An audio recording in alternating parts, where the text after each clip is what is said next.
কোন বেদনার বেনজলে ভাসি সারাটি স্নিগ্ধ রাত।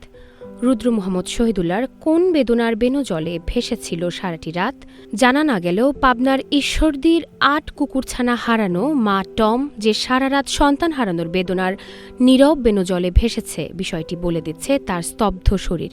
মানবিকতার করুণ বিপর্যয় যে এই হত্যার পিছে দায়ী তা স্পষ্ট। বাসার সামনে ডাকাডাকি করায় বিরক্ত হয়ে কুকুরছানাগুলিকে বস্তায় ভরে পুকুরের পানিতে ফেলে দেন ঈশ্বরদীর নিশি রহমান।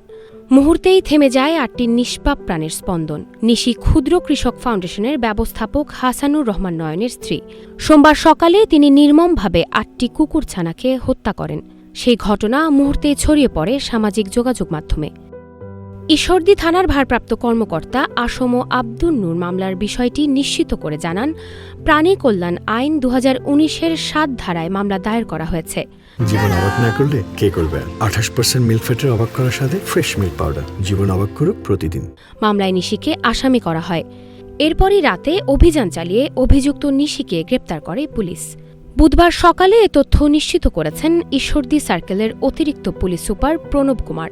তিনি জানান, মামলার পর মঙ্গলবার ১:৩০টার দিকে অভিযান চালিয়ে ঈশ্বরদী পৌর সদরে রহিমপুর গার্লস স্কুলের পাশে জৈনিক বিদ্যুৎ এন বাসার ৪ তলা থেকে তাকে গ্রেপ্তার করা হয়। আইনগত প্রক্রিয়া শেষে তাকে আদালতে সোপর্দ করা হবে। হয়তো দুদিন পর সব ভুলে যাবে দেশের মানুষ, কিন্তু এই ৮ সন্তান হারানোর বেদনা আজীবন তাড়িয়ে বেড়াবে মা টমকে।